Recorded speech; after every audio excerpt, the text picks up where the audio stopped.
నమస్తే మీ TV news కి స్వాగతం. నా పేరు యశ్వంత్. ముందుగా హెడ్లైన్స్ చూద్దాం.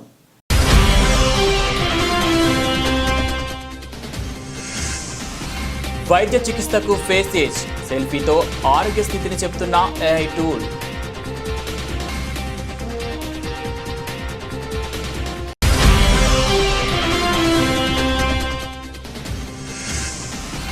ముగిసిన మన్మోహన్ సింగ్ అంత్యక్రియలు, ప్రభుత్వ లాంఛనాలతో ముగిసిన అంతిమయాత్ర.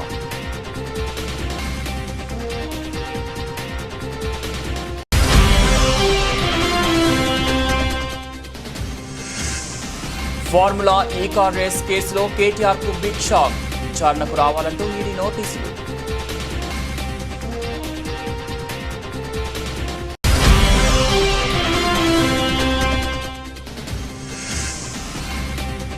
ఎంపీడీఓపై వైసీపీ నాయకుల దాడి, పవన్ కళ్యాణ్ కీలక ఆదేశాలు.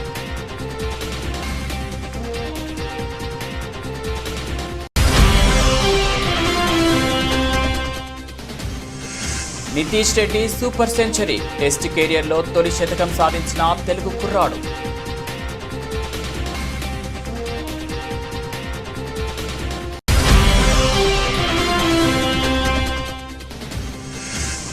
మహేష్ బాబు రాజమౌళి సినిమాలో ఛాన్స్ కొట్టేసిన బాలీవుడ్ బ్యూటీ, టాలీవుడ్లో చక్కర్లు కొడుతున్న ప్రియాంక చోప్రా పేరు.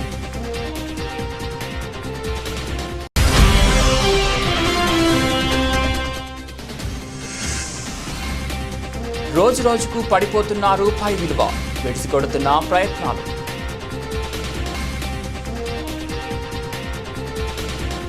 వైద్య రంగంలో కృత్రిమ మేధ అనూహ్య మార్పులను తీసుకొస్తుంది. ఇప్పటికే వైద్య చికిత్సలు, సర్జరీలకు ఆధారిత రోబోటిక్ వ్యవస్థల వినియోగం పెరుగుతుండగా ఇప్పుడు ఫేస్ ఏజ్ టూల్స్ వినియోగం మొదలైంది. ఏఐ ద్వారా పనిచేసే ఈ ఫేస్ ఏజ్ టూల్స్ ఒక సెల్ఫీతో మనిషి ఆరోగ్యాన్ని అంచనా వేస్తుంది.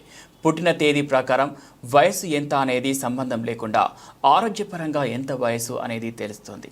అమెరికా సహా పలు దేశాల్లో ఈ ఫేస్ ఏజ్ టూల్స్ను డాక్టర్లు వినియోగిస్తున్నారు.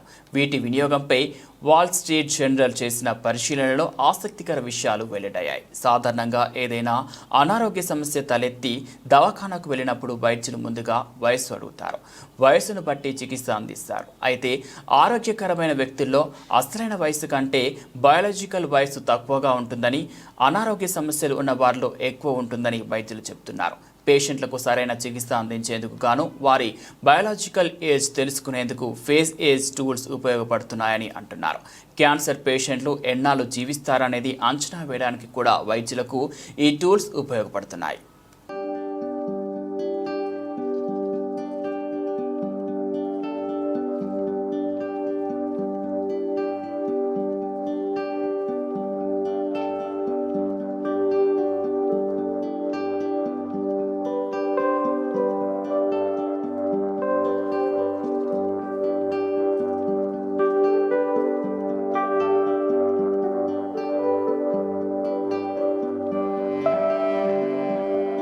మాజీ ప్రధాని మన్మోహన్ సింగ్ అంతిమయాత్ర ముగిసింది. ఢిల్లీలోని ఏఐసిసి ప్రధాన కార్యాలయం నుంచి మొదలైన యాత్రలో పెద్ద సంఖ్యలో జనం పాల్గొన్నారు.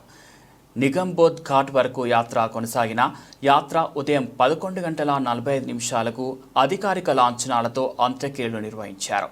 మన్మోహన్ సింగ్ గురువారం సాయంత్రం కన్నుమూసిన విషయం తెలిసిందే.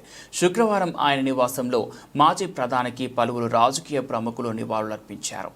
ఇవాళ ఉదయం ఏఐసిసి ప్రధాన కార్యాలయానికి మన్మోహన్ భౌతిక కాయాన్ని తీసుకొచ్చారు. పార్టీ నేతలు, కార్యకర్తలు అక్కడ నివాళులర్పించారు. ఈ సందర్భంగా కాంగ్రెస్ అధ్యక్షుడు ఖర్గే, సోనియా గాంధీ, రాహుల్ గాంధీ సహా పలువురు నేతలు మన్మోహన్ పార్థివ దేహం వద్ద అంజలి ఘటించారు.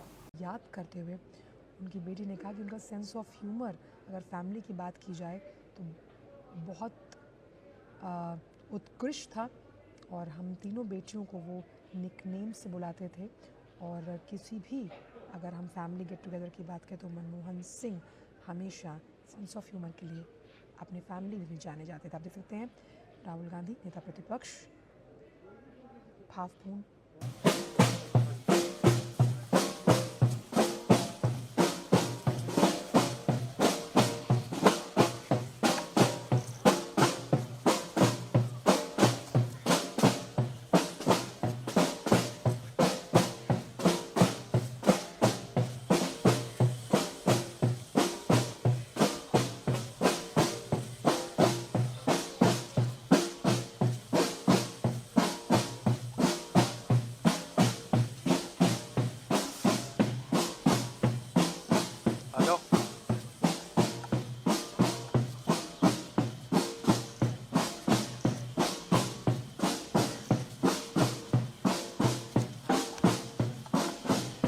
पीछे पीछे भैया।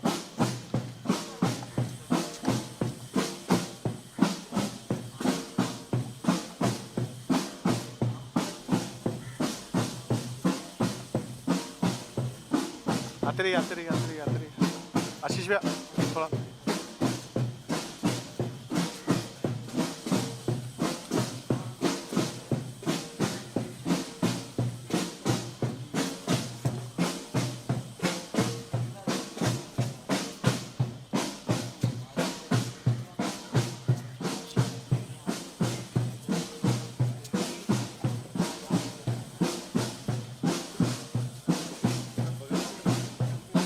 जाओ जाओ जाओ जाओ।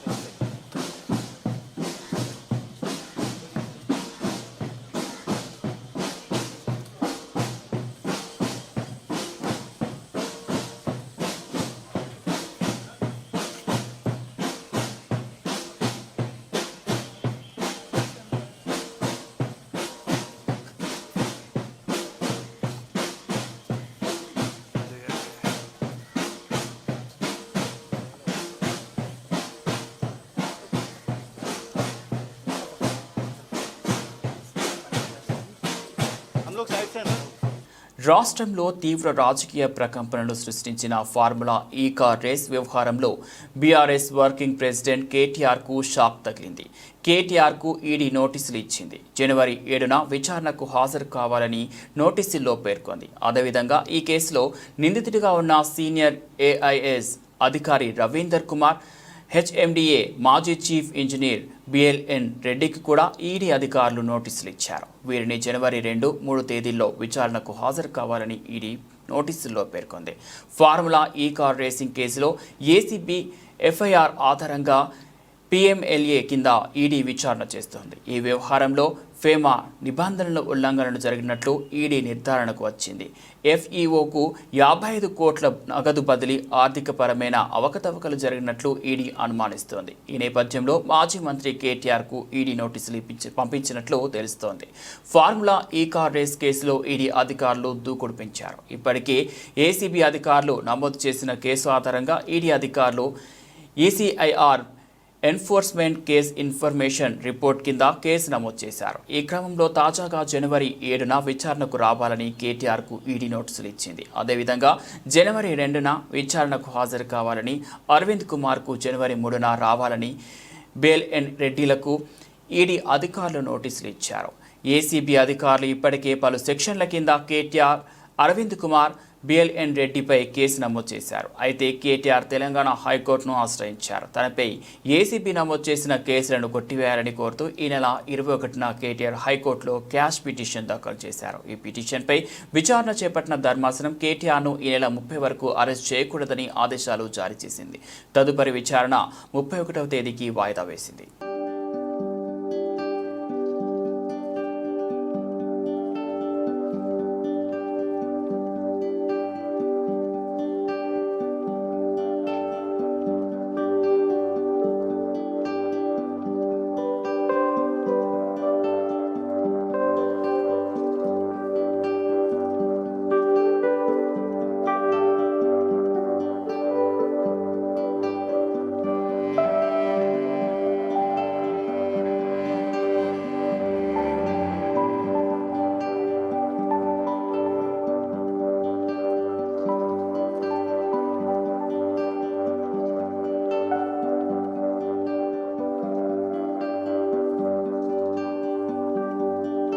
ఏపీలోని అన్నమయ్య జిల్లా గాలివీడు ఎంపీడీఓ జవహర్ బాబుపై వైసీపీ నాయకుల దాడిని డిప్యూటీ సీఎం పవన్ కళ్యాణ్ తీవ్రంగా స్పందించారు.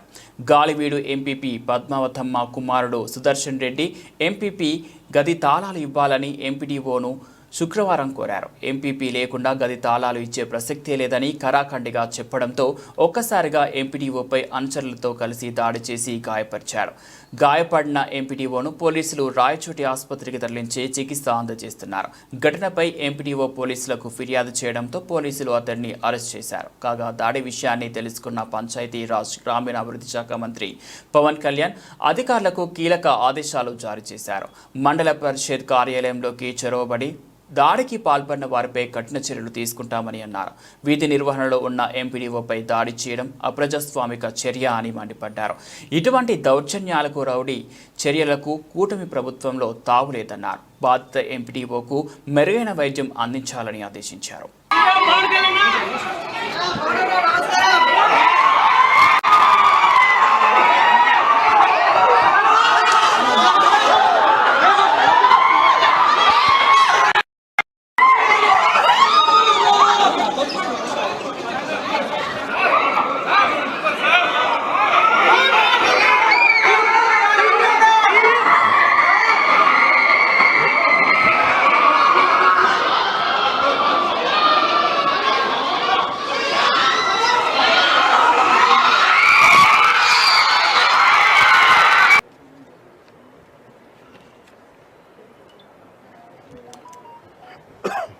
నేను మీకు భయపడగలమ్మా ఫస్ట్, ఎందుకంటే కదా మీకు ఆ ధైర్యం ఇవ్వడానికి. లేదు లేదు, మేము మాట్లాడుతాం, మేము చూసుకుంటాం. ధైర్యం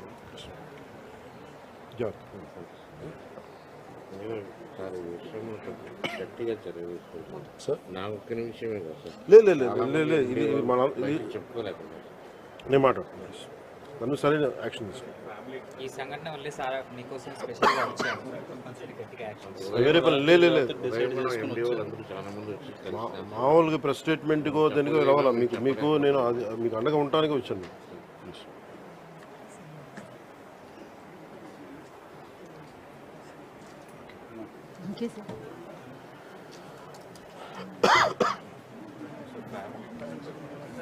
మీరు మీ నలుగురు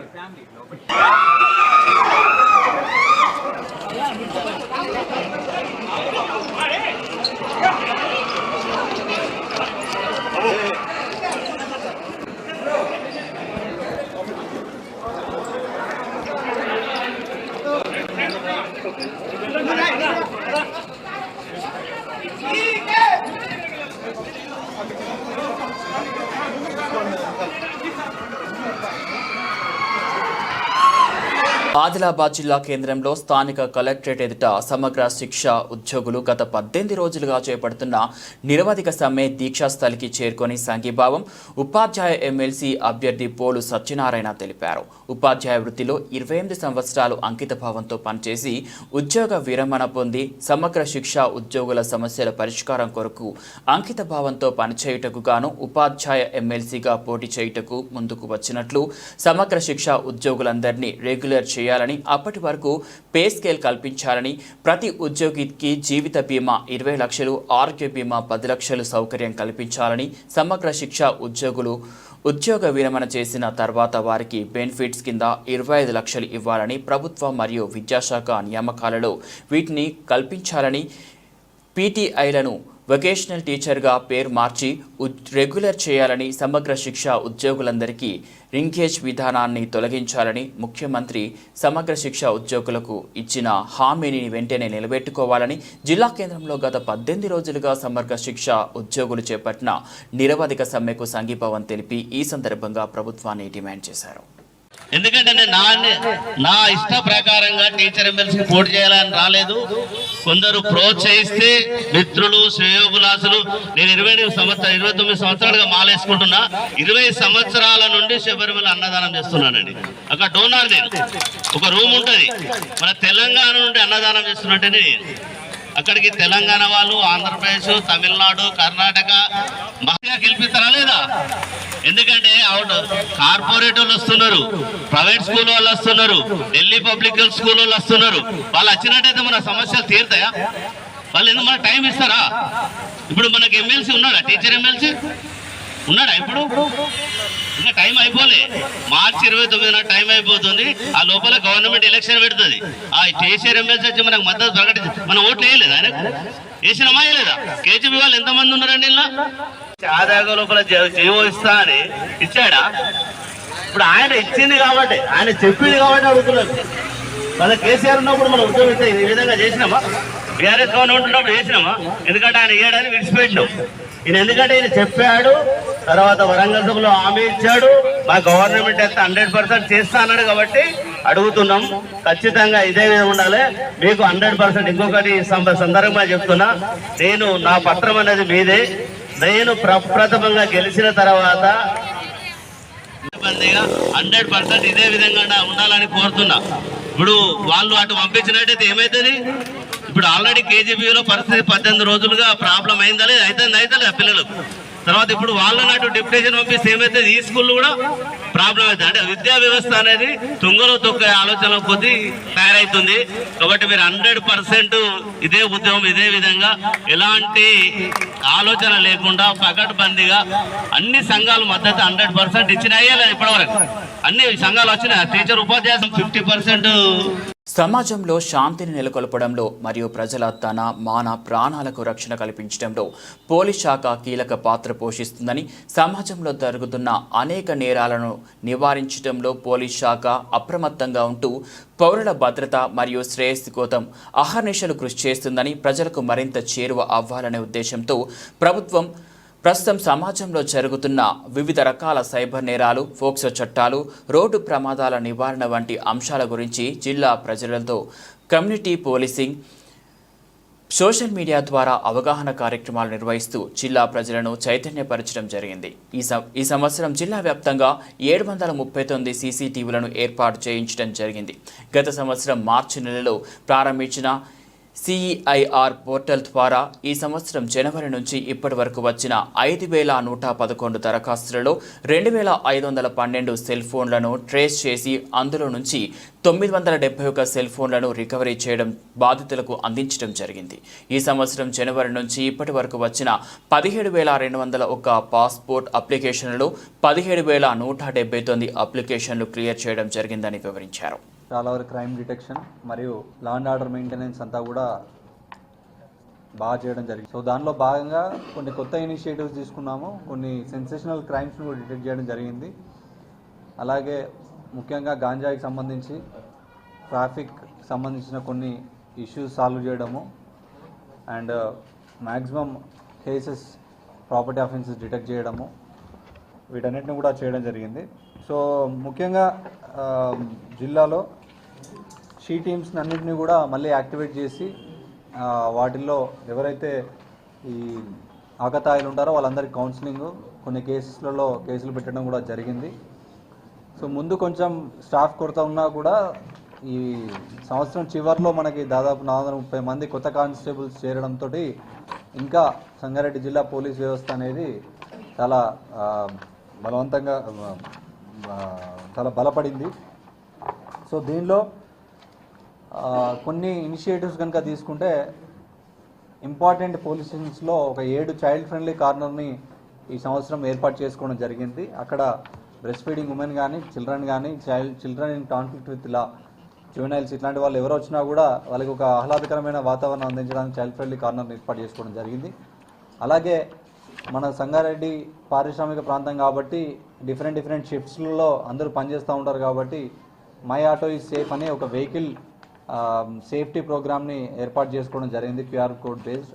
సో దానివల్ల మనము సంగారెడ్డిలో మన జిల్లా ఆసుపత్రిలో ఒక 2 years ఓల్డ్ కిడ్ మిస్ అయినా కూడా వితిన్ 30 hours పట్టుకోవడం జరిగింది. The main clue is with the QR code based auto number.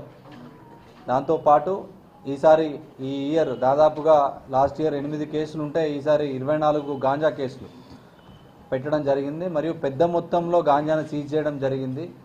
ఇక్కడనే కాకుండా ఎక్కడైతే ఇంతకుముందు ఓన్లీ పట్టుకున్న వాళ్ళు ఎవరైతే సప్లయర్స్లో వాళ్ళని కాకుండా సప్లయర్స్ ఒరిస్సా నుండి కానీ ఆంధ్ర నుండి కానీ ఎవరైతే వాళ్ళు ఉన్నారో వాళ్ళని కూడా పట్టుకురావడం జరిగింది.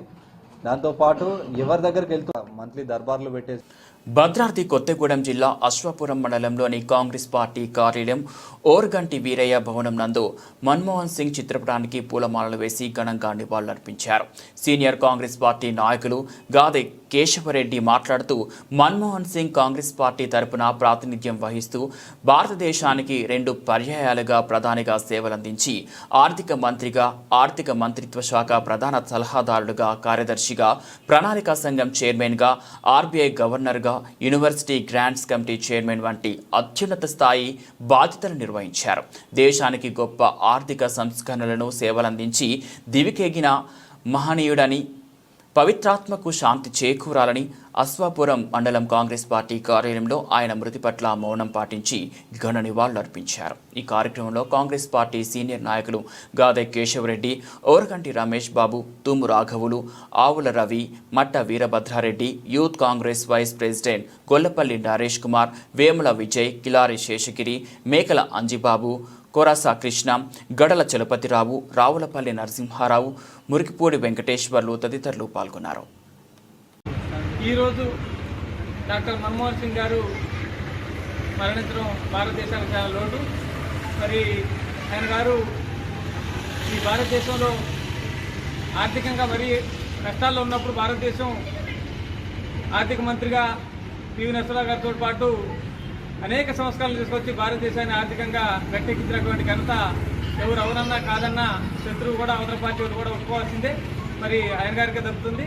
అదేవిధంగా 2004 నుంచి 2010 వరకు ప్రధానమంత్రి కూడా అనేక సంస్కరణలతోటి అంతకుముందు 3-4% ఉన్నటువంటి జీడీపీని 7.8% తీసుకెళ్లి దేశ ఆర్థిక స్థితిని మరింత మెరుగుపరిచినటువంటి ఘనత మన్మోహన్ సింగ్ గారిది. అంతకుముందు గవర్నర్గా, ఆర్బీఐ గవర్నర్గా చేయడం కానివ్వండి, మరి సెక్రటరీగా చేయడం కానివ్వండి, ఫైనాన్షియల్ సలహాదారుగా చేయడం, అనేక సంఘటనలు ఆయన సేవల్ని ఈ భారతదేశం ఉపయోగించుకుంది. భారతదేశం కన్నా గొప్ప బిడ్డల్లో ప్రధానమంత్రిగా చేసినటువంటి మన్మోహన్ సింగ్ గారు కూడా ఒకరని చెప్పొచ్చు. మరి అటువంటి వ్యక్తి ఈనాడు మన మధ్య లేకపోవడం మరి బాధాకరం. అయినప్పటికీ వారికి 92 సంవత్సరాలుగా మరి సుదీర్ఘకాలం పాటు జీవించి భారతదేశానికి మెల్బోర్న్లో తెలుగు కుర్రాడు నితీష్ రెడ్డి అద్భుతం సృష్టించారు. 8వ స్థానంలో బ్యాటింగ్కు వచ్చి కష్టాల్లో ఉన్న జట్టును ఆదుకున్నారు. సీనియర్లంతా నిరాశపరిచిన ఆసీస్ బౌలర్లను ఆడుకున్నారు. ఒక 6, 9 4లతో సెంచరీతో కదం తొక్కాడు.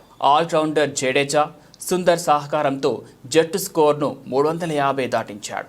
99 రన్స్ వద్ద 4 కొట్టి టెస్టుల్లో ఘనంగా తొలి సెంచరీ నమోదు చేశారు. ఈ సందర్భంగా ప్రేక్షకుల్లో ఉన్న నితీష్ తండ్రి భావోద్వేగానికి లోనయ్యారు. కుమారుడి శతకం చూసిన ఆనందంతో కన్నీరు పెట్టుకున్నారు. 8వ స్థానంలో అత్యధిక పరుగులు చేసిన బ్యాట్స్మెన్గా నిలిచారు. ఇంతకుముందు అనిల్ కుంబ్లే ఈ ఘనత సాధించారు. ఇక వాషింగ్టన్ సుందర్ 50 పరుగులు చేసినా కాసేపటికే వెనుక తిరిగాడు. నితీష్తో కలిసి 8వ వికెట్కు 125 పరుగుల భాగస్వామ్యం నిర్మించాడు. నాథన్ లియాన్ బౌలింగ్లో స్లీవ్ క్యాచ్ ఇచ్చి 8వ వికెట్గా అవుట్ అయ్యారు. అయితే ఆ తర్వాత వచ్చిన బుమ్రా కూడా నిరాశపరిచారు. ప్రస్తుతం సిరాజ్ 2, నితీష్ 105 క్రీజులో ఉన్నారు. 9 వికెట్ల నష్టానికి 358 రన్స్ చేసింది. తొలి ఇన్నింగ్స్లో మరో 116 రన్స్ చేయాల్సి ఉంది.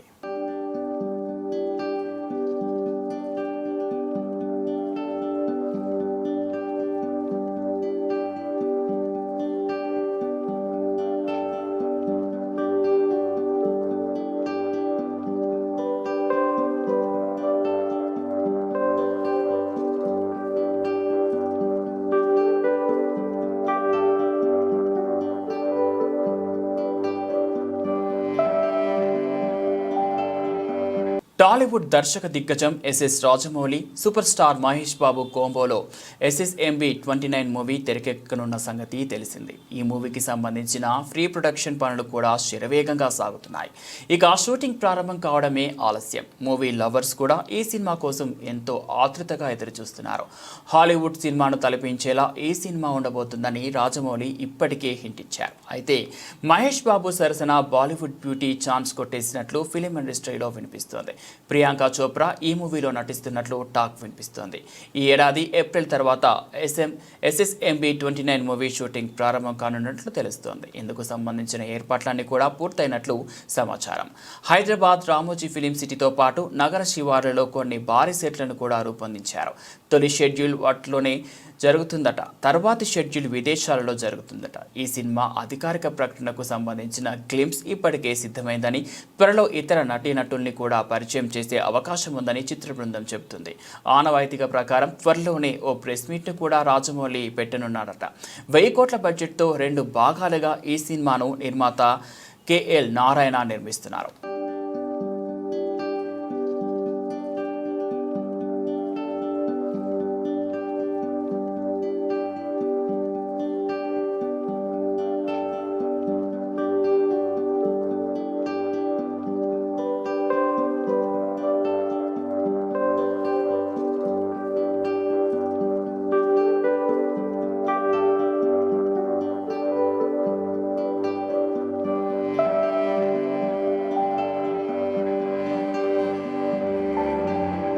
కరెన్సీ పతనాన్ని అడ్డుకోవడానికి చేస్తున్న ప్రయత్నాలు బెడిసికొడుతున్నాయి. దీంతో రోజుకొక కనిష్ట స్థాయికి పడిపోతున్న విలువ శుక్రవారం ఏకంగా పాతాళ లోకంలోకి జారుకుంది. ఇంటెడాలో 85.80 స్థాయికి పడిపోయిన డాలర్ రూపీ ఎక్స్చేంజ్ రేటు పతనాన్ని అడ్డుకోవడానికి రిజర్వ్ బ్యాంక్ అన్ని అస్త్రాలను సంధించడంతో చివర్లో ఈ భారీ పతనాన్ని తగ్గించుకోగలిగింది. దేశీయ ఈక్విటీ మార్కెట్లు భారీగా పుంజుకోవడంతో రూపాయి పతనానికి అడ్డుకట్ట వేసింది. 85.31 వద్ద ప్రారంభమైన డాలర్తో పోలిస్తే రూపాయి మారకం విలువ ఇంటర్డేలో 53 పైసలు కుంగి చారిత్రక కనిష్ట స్థాయి 85.80కి చేరుకుంది. సెంట్రల్ బ్యాంక్ జోక్యంతో భారీ నష్టాల నుంచి కోలుకొని చివరకు 21 పైసల నష్టంతో 85.48 వద్ద ముగిసింది. గడిచిన 2 ఏళ్లలో ఒకే రోజు ఇంతటి స్థాయిలో పతనం చెందడం ఇదే తొలిసారి. ఫిబ్రవరి 2, 2023న రూపాయి విలువ అత్యధికంగా 68 పైసలు పడిపోయింది. విషయం తెలిసిందే.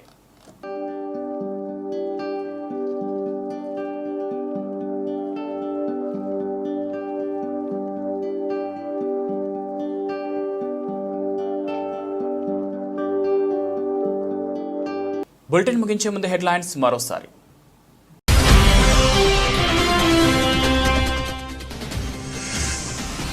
వైద్య చికిత్సకు ఫేసేజ్ సెల్ఫీతో ఆరోగ్య స్థితిని చెప్తున్న ఏఐ టూల్.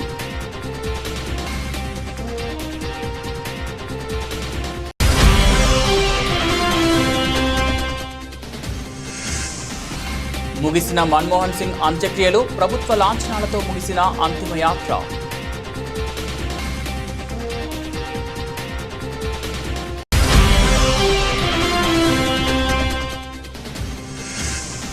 ఫార్ములా ఈ కార్ రేస్ కేసులో కేటీఆర్కు బిగ్ షాక్, విచారణకు రావాలంటూ ఈడీ నోటీసులు.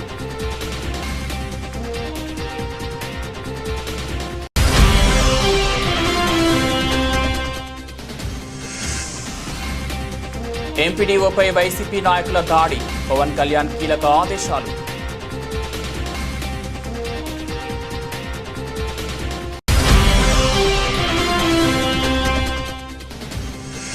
Nitish Reddy super century, test కెరియర్లో తొలి శతకం సాధించిన తెలుగు కుర్రాడు.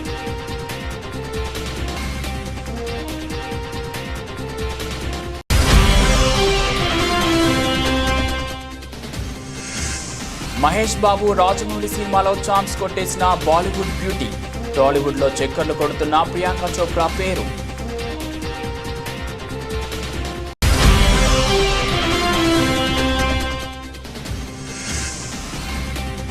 రోజు రోజుకు పడిపోతున్న రూపాయి విలువ, పెడిసికొడుతున్న ప్రయత్నాలు.